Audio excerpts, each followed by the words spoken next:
So, when I found out about Lamb's Farm, somebody emailed me, Lamb's Farm, Judy, you need to check this out. When I was doing all this research for the show last year, I said, Lamb's Farm? Who on earth wouldn't want to live at an address at a place called Lamb's Farm? Who doesn't love a baby lamb? Judy, what is your home address? Lamb's Farm. I mean, that's wonderful.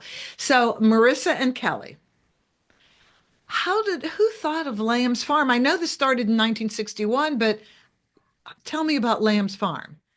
Yeah, so our co-founders, they were teachers, and back in 1961, there really wasn't a lot of resources for people with disabilities, and they saw that in their professions. So once their students phased out of school, they wanted more for them, and they wanted to show the world that they're capable of a lot more than they were given credit for.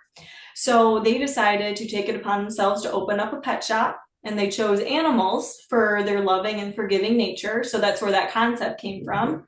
And so they started with 12 adults. And by the time 1965 rolled around, they totally ran out of room in that space. More people needed work. So they moved to our current location. And now we serve 200 and about 200 residents.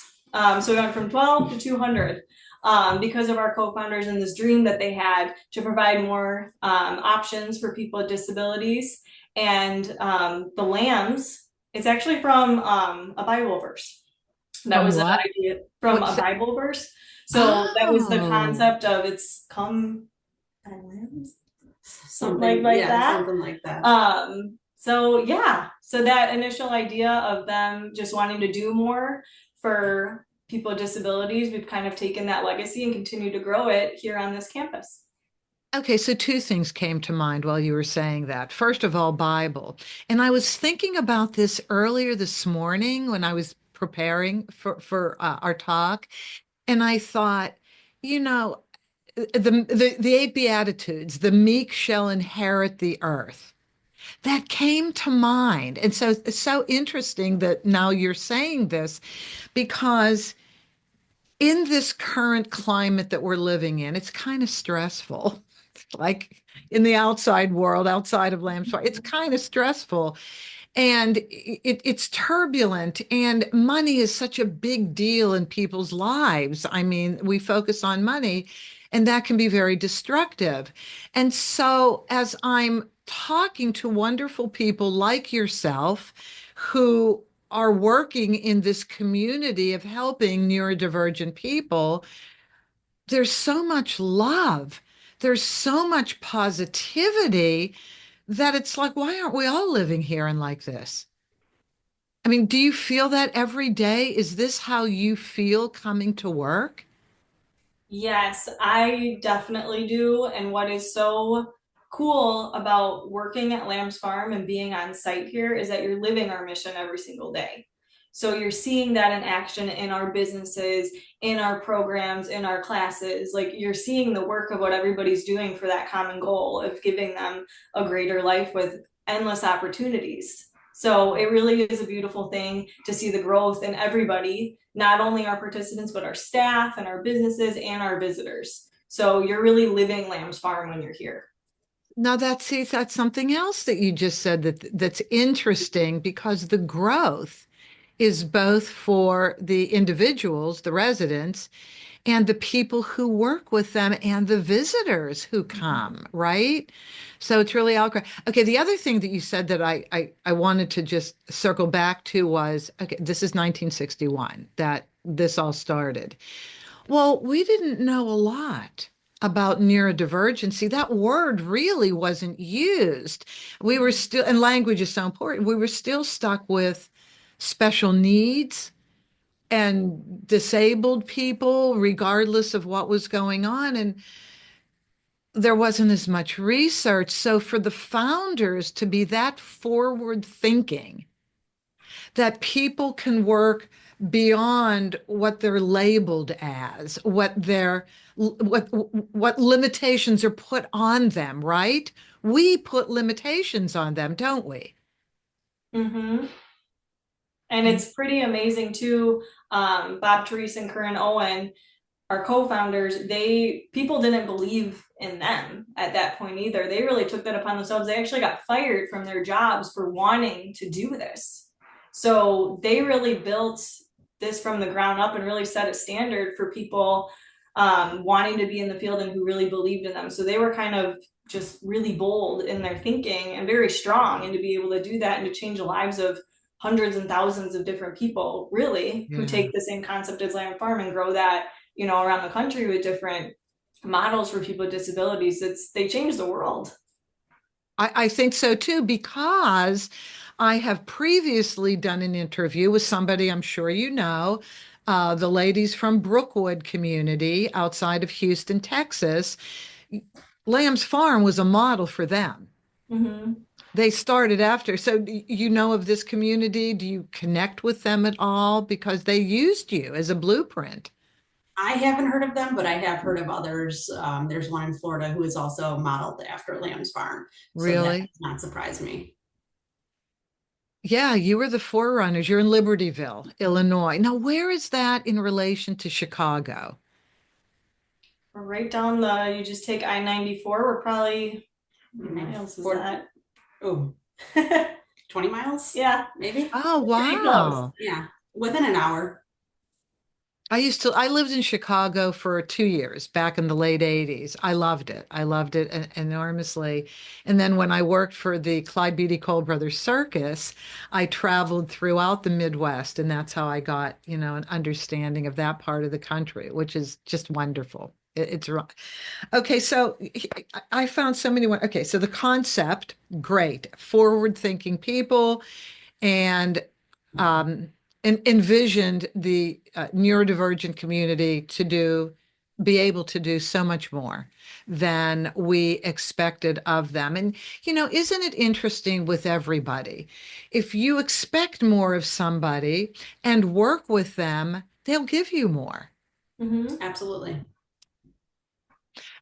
Kelly, parents, so you're in the social outreach. Tell me what your division is. So I oversee the admissions, intakes, discharges. I also oversee the case managers who work directly with the families and the participants.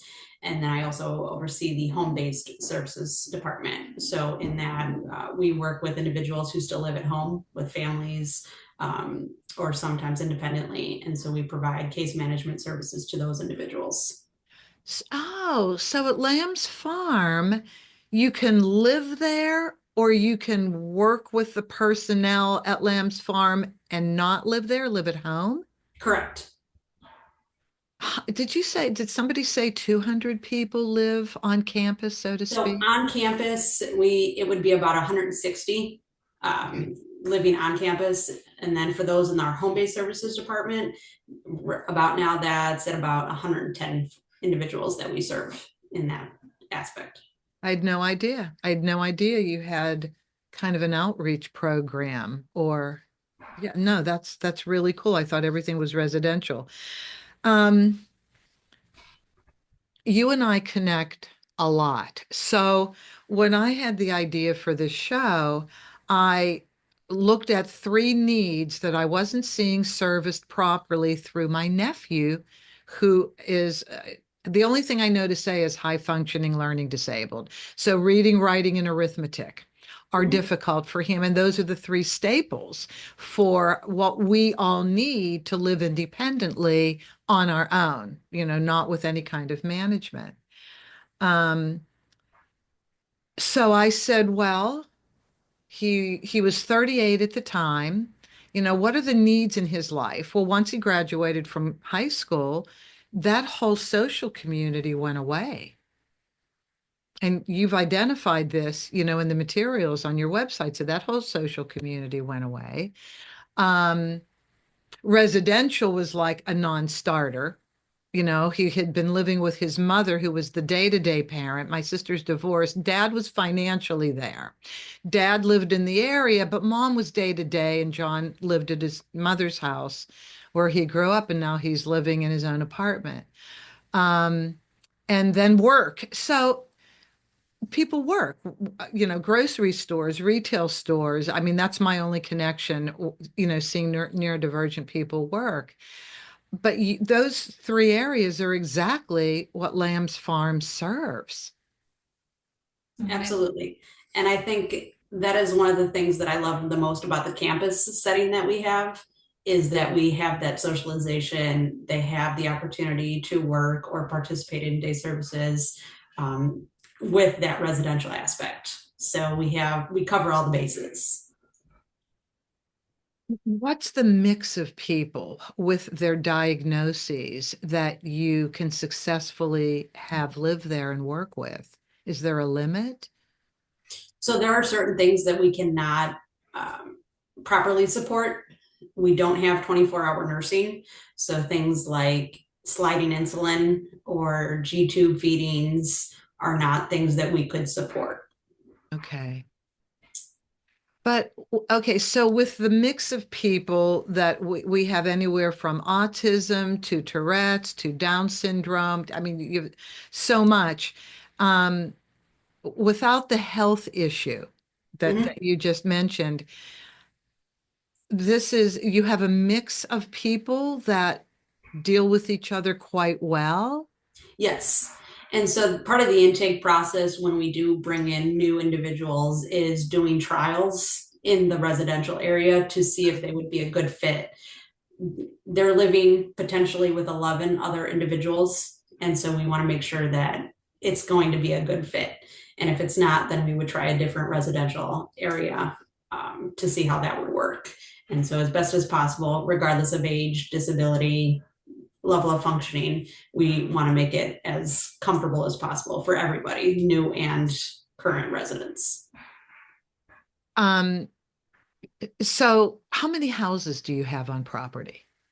So we have 9 houses that have 12 private beds, but we also have a stone apartment building that has 16 apartments. And so those individuals have a higher level of independence because they are living in an apartment. We also then have an intermediate care facility or an ICF, and that has 16 beds. Would the ICF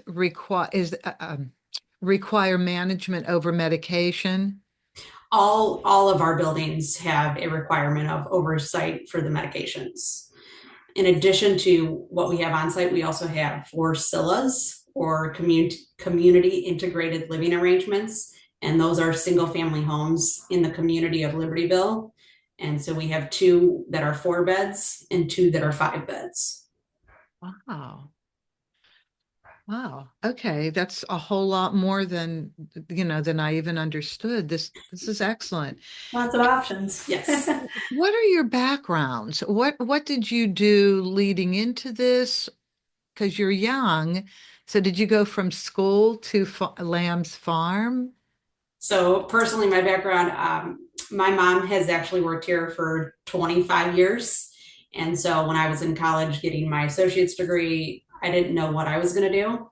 And so this was a good first time job. And so I started here as a direct care staff about 15 years ago. And I've been in the field ever since. Good first time job there, Kelly. Yes. How about you, Marisa?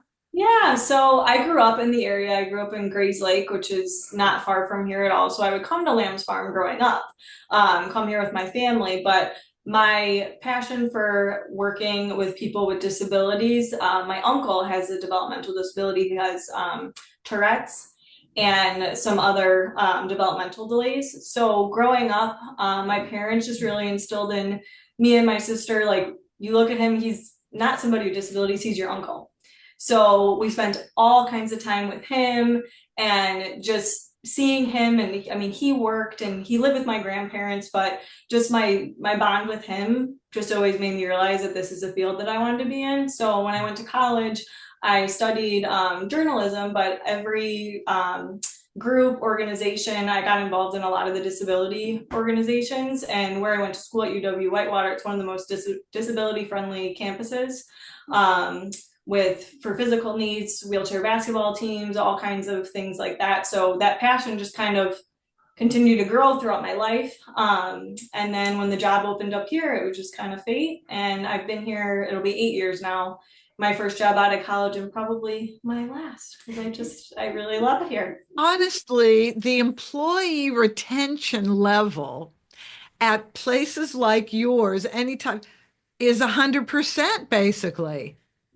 If it's the right fit for somebody, you know, when it's like somewhere that can be your home. Because like I said, when you're living that mission with the people every day and you build the relationships with the participants that we serve and with other staff, because you're all passionate about what we do here, it's a very, very rewarding job.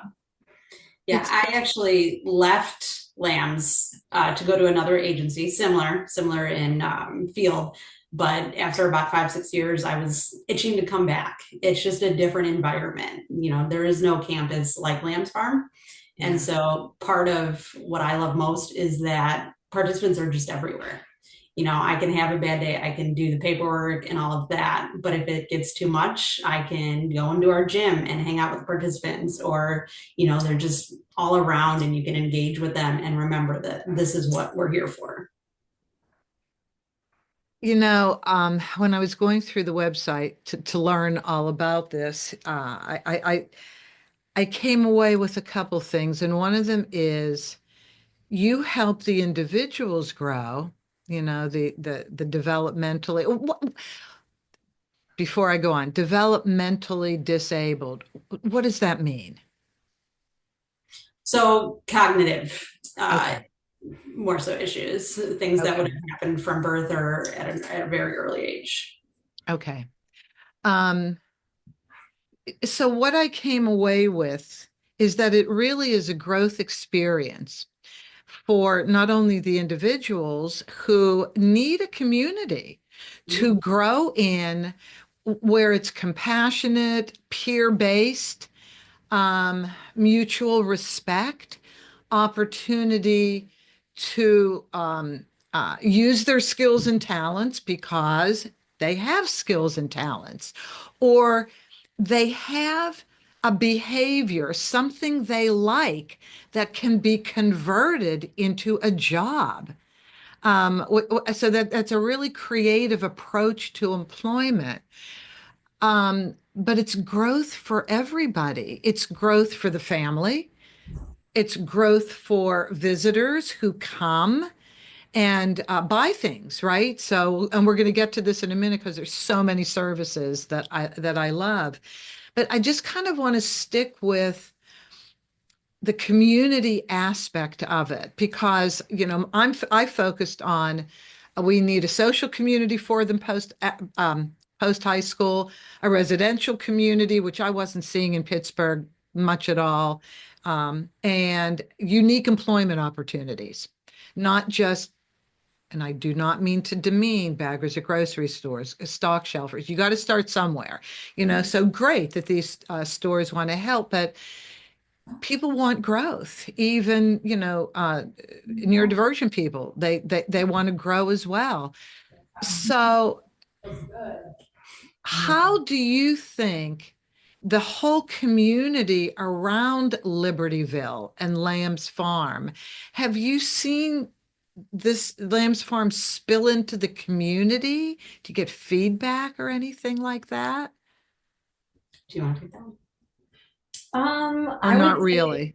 I mean, yes, because I mean, anybody who comes and visits is aware of our mission, right? And then our participants too, being able to go into the community, not just people coming here, but them going and getting those experiences, learning about their community and being part of the community is really, really important. And we have a lot of local places that support Lamb's Farm. Our overall goal too is to be a destination for people to come want to visit, learn about our mission. So we have people all over come for special events and birthday parties and weddings and corporate meetings. And so it's really, I think, just a hub of connection for the community, which I think is really important. Like the bunny brunch that's coming. You got it. And that, I mean, for those events, those big events like our bunny brunch and our breakfast Santa, those are longstanding traditions. I mean, we have generations of family that continue that for, I mean, it's been over 30 years we've been doing that. So it's become a part of people's traditions and it's become a part of people's family, and it's a beautiful thing to see. So, yeah. Yeah, yes. And so I have a practical question, Marissa.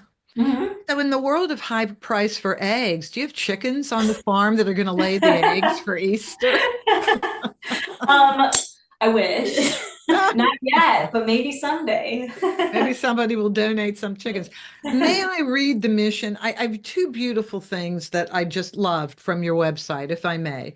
Our mission, helping people with developmental disabilities lead productive, happy lives and connect with the human spirit in all of us.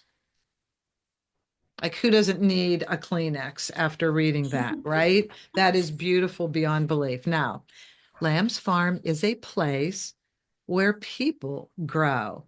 You know, nice play on words there. It's a place that touches everyone who comes in contact with us. To our residents, so yes, Lamb's Farm is a home and you have residents. So I love to see that because there are other places, like there's this gentleman, Dr. Rick Silver, who's in Maryland, who has a place called Thrive. So you don't live there. You have to either be located in the area in the city, Columbia, Maryland, and go there for X number of weeks, X number of months, and they do connect the family with the individuals learning. But it's not an overnight place. So that's great. But I love that, you know, you house people. That's wonderful. Because everybody needs a place of their own. You know, it was interesting when it was time for my nephew to leave, and this doesn't happen overnight. You have to be on a list of government housing, and then you go into apartment buildings that may not be the best maintained, and there's nobody really there to assist you. Then you have to have somebody call whoever's in charge, and it becomes labor intensive, not love intensive. It becomes labor intensive. Okay, so Lamb's Farm is a home. It's a safe, I love the language. It's a safe, caring environment and extended family of peers. It's a place to make a contribution to the community while being as self-sufficient as possible. Who doesn't want that experience in their lives, right? What we do, we want to touch people and we want to know that we're being effective, right? Right. And contributing to other people's lives. And then to our visitors, Lamb's Farm is a place to grow as well through enriching experiences with people with developmental disabilities. So again, so we connected. That's why I got so excited when I found out about Lamb's Farm because I said, oh my God, their three goals are the three goals I wanted for this show. So just excited about everything coming together. So do they actually earn money for the jobs they do? Yes. So we have different levels of employment. We have businesses on site where individuals work. And so that could be at the restaurant that we have, our pet shop, the farmyard. And so they are earning wages there. We also have individuals who work competitively at Jewel and Home Depot. And so they are there. They don't need the support, the daily support of anybody because they are able to do that job independently. And then we also have groups that go to places like nursing homes or assisted living places. And so they might work with the support of a job coach with a small group of residents. And so they could be working in the kitchen or taking trash out, things like that. So we have multiple levels of employment depending on functioning level and abilities. Okay, I had this brilliant idea. I love that you said senior living facilities. So I had this brilliant idea for my nephew, John.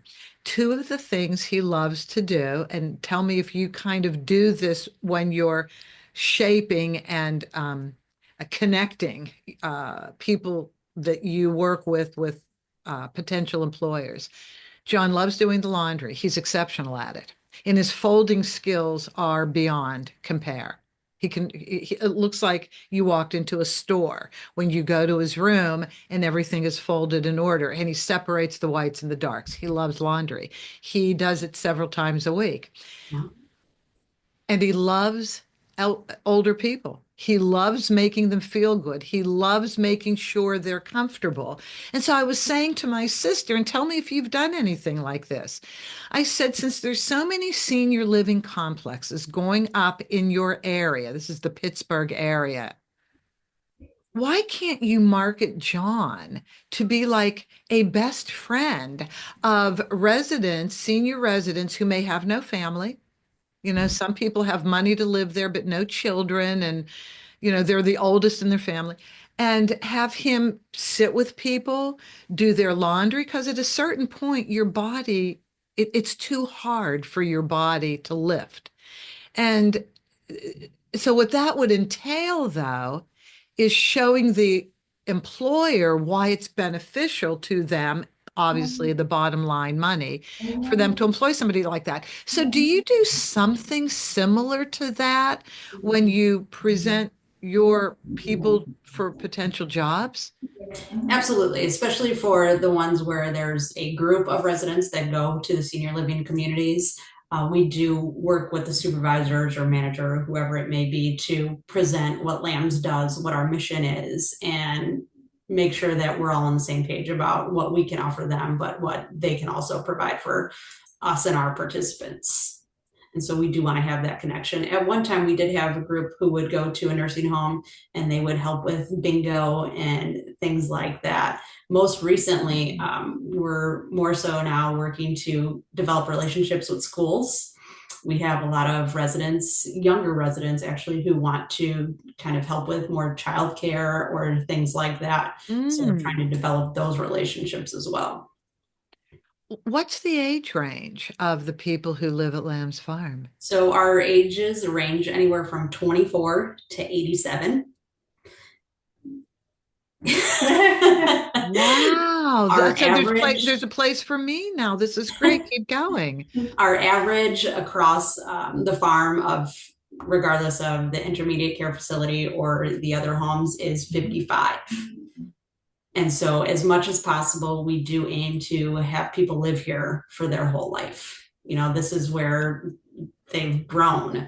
We have 2 individuals who have been here and they started with LAMS in 1961 and they continue to live here.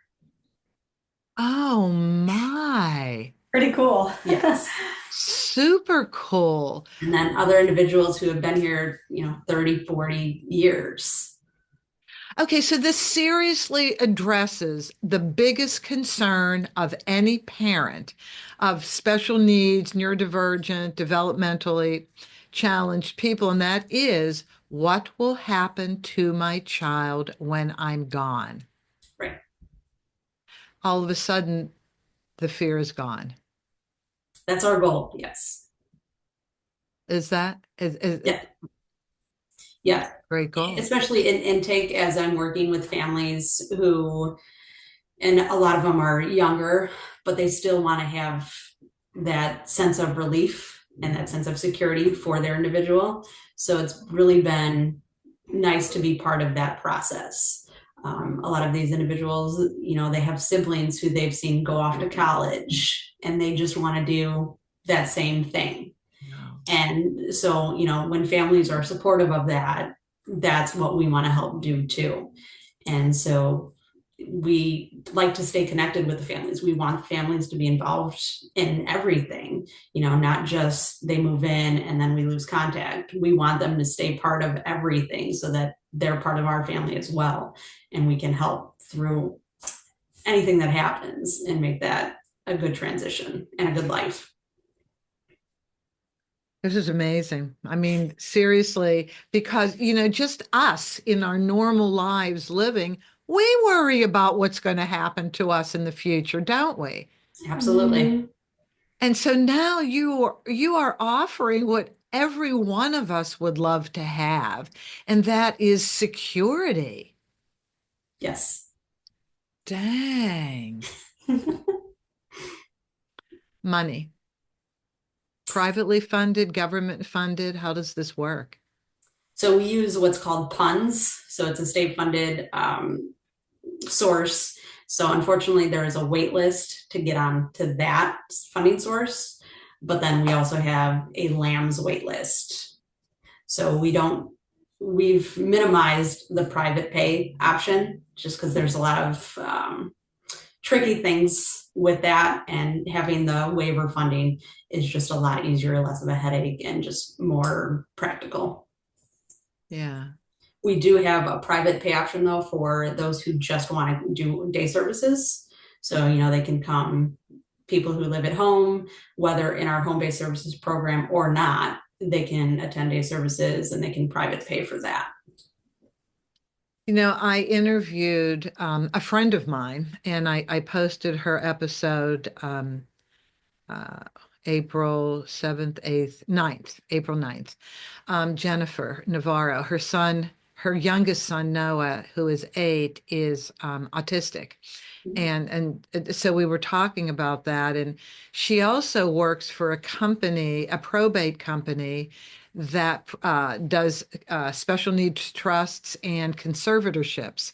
And so something I like to bring out in all of these interviews, and you can maybe speak to that, one of you, both of you, and that is preparing financially so that you can have a service, an opportunity like Lamb's Farm when the time comes. So you'd have to start this when they're younger.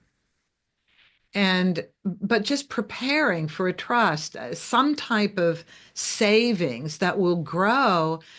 And if somebody did that, would that give them better, faster, more open access to Lamb's Farm?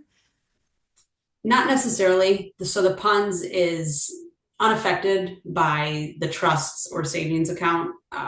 So that's separate. It is nice when individuals have a trust or things like that can help support, if they want new furniture or new clothes, or, we have individuals who go on vacations. And so the trust can help with those costs, but it's not reliant. Our services are not reliant on individuals having a trust. Okay. I just thought maybe if they had prepared, then that would be helpful to admission, so to speak.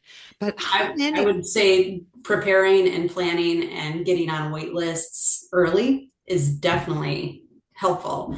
I have individuals on the wait list who have applied when the individual is 5 or 6, 10 years old. And so I always tell people it's never too early to be looking into services, planning ahead, whether it's planning ahead 10, 15 years. So absolutely.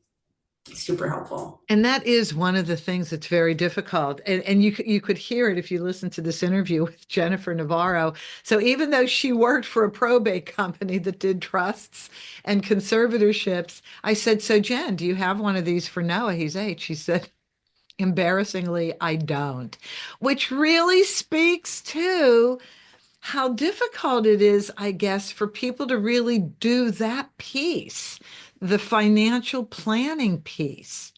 I guess maybe you're so absorbed with just the day-to-day living piece. Maybe that takes. Okay, so I want to go to some of the services because again, I have to visit. I literally have to come and see. So here we have the farmyard, and we have a picture. This is on the website, everybody. So we have a picture of somebody with these goats, right? They're not lambs, they're goats, or they lambs and goats. Anyway, can you talk about the farmyard a minute? Yeah. So our farmyard is definitely our most popular attraction at the farm because who doesn't love animals?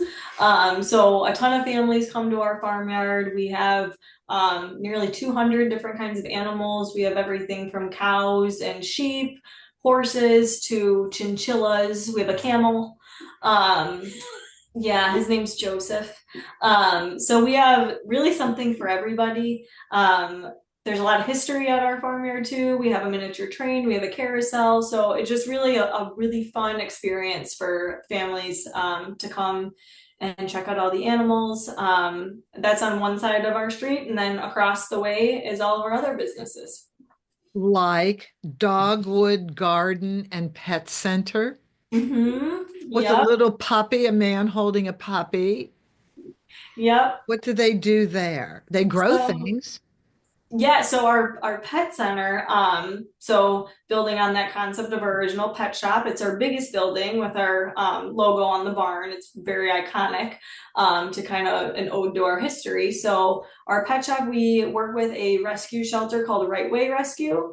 To we get transports of different dogs and kittens. So we take care of them, our participants and staff take care of them, and just love them until they go to their forever families. So we do all kinds of fun stuff. We do puppy yoga classes, we do private puppy parties.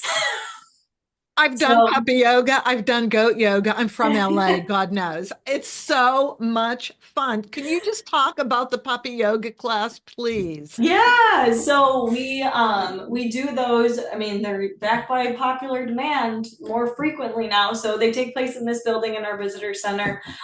So people just come for an hour and there's a guided yoga class, and it's great socialization for our dogs too. And we've actually had a lot of people when they're running around having a great time too, you really connect and bond with that dog. So a lot of people will come back and then adopt. It happened to my sister, Oh, so I can tell you it really does happen.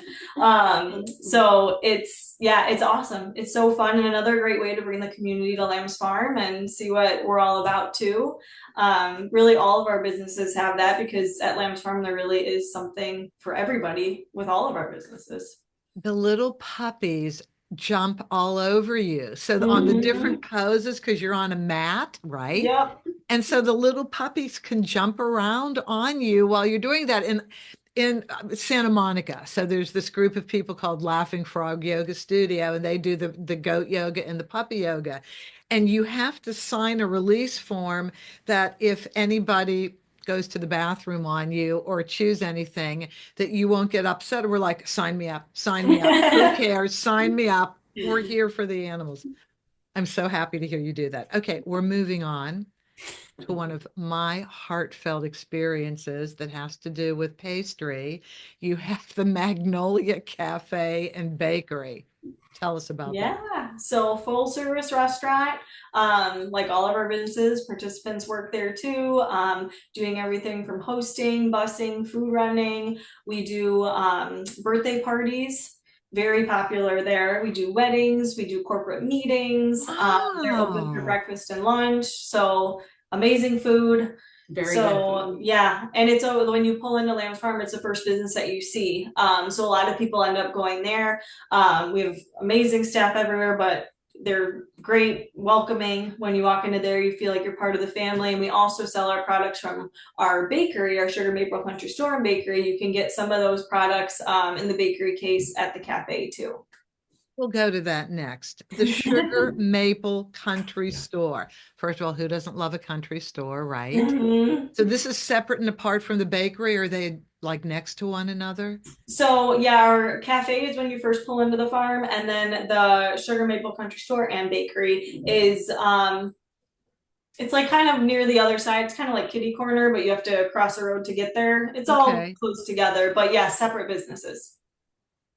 I'm looking at the picture. It looks lovely. I mean, I would buy stuff everywhere. There's no question. I would be a good shopper.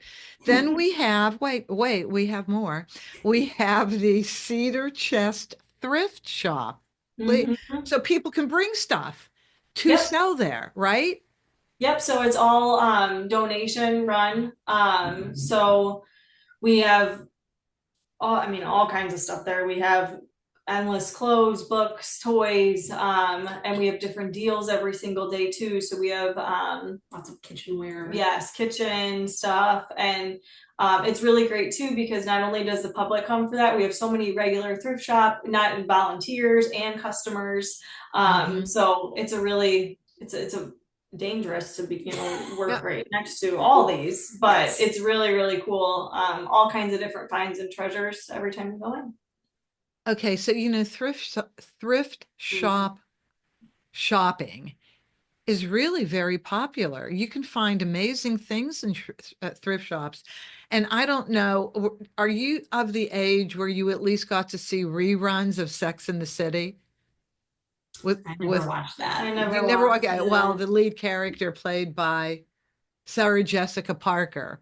Um, was famous for wearing vintage thrift shop clothing, which I mean, they're just a treasure.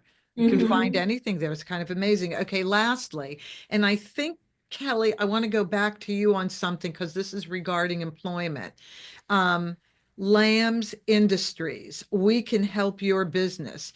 Is this where this is the outreach, the connection between Lamb's Farm and going outside of Lamb's Farm for employment opportunities? So Lambs Industries does projects for businesses in the area. It could be putting medical things together. I think there's a heart monitor where it has a picture of where you're supposed to put the heart monitor on when you get it. And so our folks are maybe putting the brochure and the heart monitor picture in a bag, and then, they have it for the company. So it's a lot of small individual piecework type things that are happening. Um, so it's more supported employment, but Okay. still working with the community to get projects done. Just overall, the level of expectation for what people can do, what the individual can do, that has certain challenges, if that's an okay word to use. I'm really sensitive about language. I don't want to use the wrong language. And so you're allowed to tell me, Judy, here's how we say it. I really don't mind because it's important. The Hmm. language we use is important. Um, so where was I going with this? The outreach. Yes, the level of expectation that we have has gone from almost nothing of people with, neurodivergent situations to really the sky's the limit, don't you think? Absolutely. And a lot of it is knowing the individual. While, yes, they might not have the skills to work at Jewel or that, but they might be huge into plants and they can, help in the greenhouse doing things related to that. So a lot of it is knowing the individuals the way we do and knowing how to use their strengths, but also help them develop their skills to do better anywhere and everywhere. Yes. Yes. So, something over the past couple years, different things that I've done, I've run into adults that have told me they're neurodivergent. And in order to properly connect with them, whether you're an employer or um, you're developing some kind of sporting event, race, run, whatever, teaching them swimming lessons. They were saying that we communicate differently, we process differently. And so I get that. We all process differently, don't we? We all look at life through the prism of our experiences and what our home life was like and how we've gotten through that. But employers who really want to be open to hiring neurodivergent people, do they need to go through a level of training in order to function well and understand how to communicate and interact with them on the job? What do you it's, think? it's not something we require.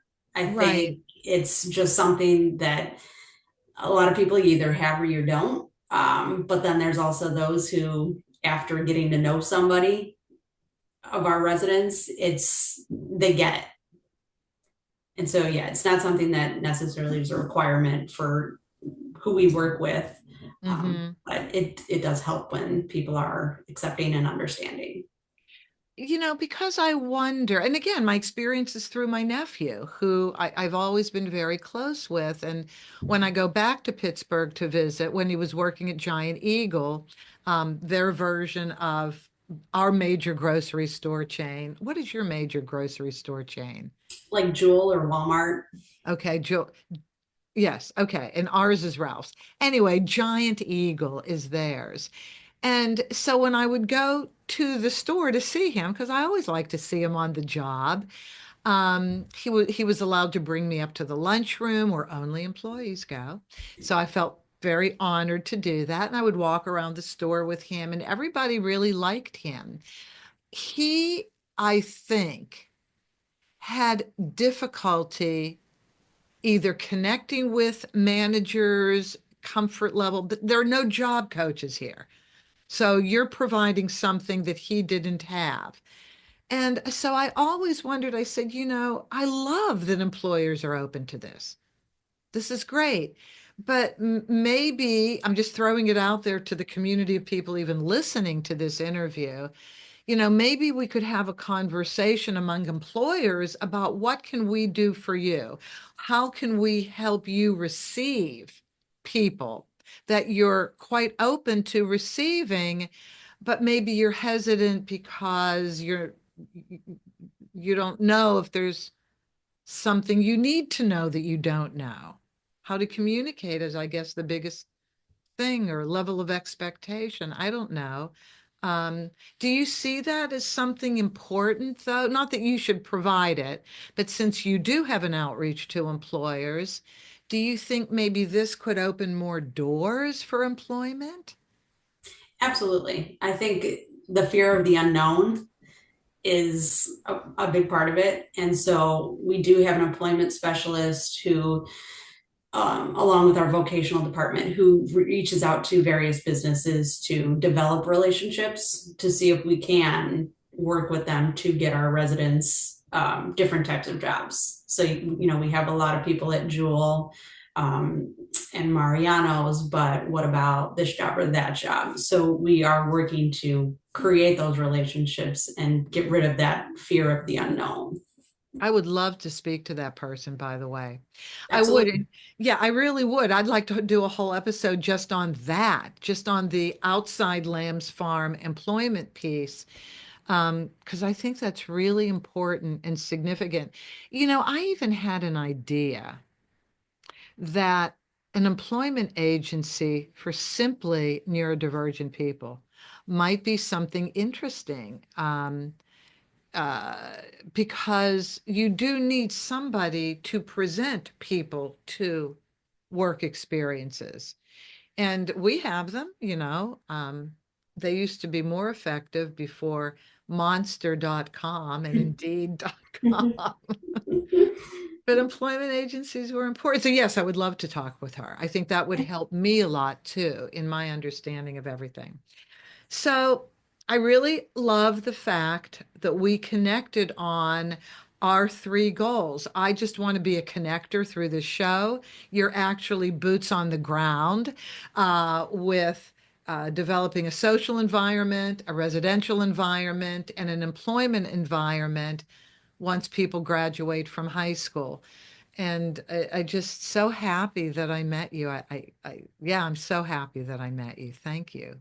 Thank you for reaching out to us too. Thank you. Yes. Dang. No, and I do have to come there. There's no question. Oh, of course. Yes. Yeah. And yeah.